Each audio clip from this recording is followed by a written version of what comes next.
71তম নিখিল ভারত সমবায় সপ্তাহ উদযাপিত হচ্ছে ইসলামপুর মুক্ত মঞ্চে, যা আজ শুভ উদ্বোধন করেন রাজ্যের মন্ত্রী তথা বিধায়ক গোলাম রাব্বানি। উপস্থিত ছিলেন ইসলামপুর পৌরসভার চেয়ারম্যান কানাইয়ালাল আগরওয়াল, রাজ্যের মন্ত্রী তথা গোয়ালপুকুরের বিধায়ক গোলাম রাব্বানি, রায়গঞ্জ সেন্ট্রাল কোঅপারেটিভ ব্যাংকের চেয়ারম্যান তিলক চৌধুরী সহ সমবায় ব্যাংকের বিভিন্ন আধিকারিকরা উপস্থিত ছিলেন। ইসলামপুর শহর জুড়ে একটি মিছিল পরিক্রমা করে উত্তর দিনাজপুর জেলার বিভিন্ন জায়গায় এই মেলা অনুষ্ঠিত হবে, যার আজ শুভ উদ্বোধন হল মুক্ত মঞ্চ থেকে।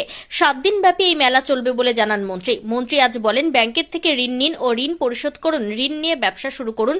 পরিবারের আমদানি গ্রুপ করে করলে সেই গ্রুপের আমদানি ব্লকের আয়, জেলার আয়, রাজ্যের আয়, ভারতবর্ষের আয় হয়। তিনি বলেন, ঋণ নিতেও পরিশোধ করতে। ব্যাংক আজকে 71 কোঅপারেটিভ উইক আমরা সেলিব্রেট করতে পেরেছি। আর এই ব্যাংকটার জন্য অনেকগুলো মানুষ আমরা উপকার পেয়েছি, আরও উপকার পাবো।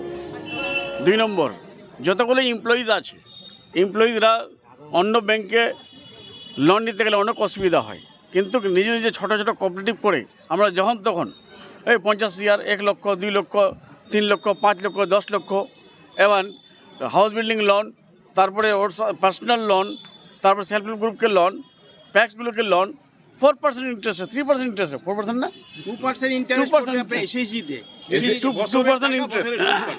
এটা কিন্তু ভারতে আর কোনো জায়গায় পাওয়া যায় না, এটা শুধু এই আপনার পশ্চিমবাংলাতে। আর এটাও আমাদের মুখ্যমন্ত্রী মমতা ব্যানার্জির অনুপ্রেরণায় আমরা এটা স্টার্ট করতে পেরেছি। আর আজকে আমি ধন্যবাদ দিচ্ছি মুখ্যমন্ত্রীকে, আমাদের মমতা ব্যানার্জিকে, যে উনি এই ফ্ল্যাগশিপ যতগুলো প্রোগ্রাম আছে আমাদের ব্যাংকের মাধ্যম থেকে করায়, যার জন্য এই ব্যাংকের আয়টা বেড়ে গেছে আর আমরা লোনটা পাচ্ছি ইজিলি। বলছিলেন যে ঋণ পরিশোধের যে বিষয়টা, সেই বিষয়টা যে একটু বলছেন। ঋণটা হ্যাঁ, কিছু লোক ঋণ নেওয়ার পর ওটা পে করছে না, যার জন্য আমি রিকোয়েস্ট করলাম যে যারা ভাই এটা যদি তোমরা যদি শেষ করে দাও তাহলে কালকে ব্যাংকটা শেষ হয়ে যাবে, প্যাক শেষ হয়ে যাবে। তারপরে সমস্যা কী হবে, আমরা লোনটা কোথা থেকে পাবো? ব্যাংক যদি শেষ হয়ে যায়, না বিজয় মালবিয়া, আপনার ললিত মোদি, এদের মতো যদি হয়ে যায় তাহলে তো দেশটাই আমাদের নষ্ট হয়ে যাবে।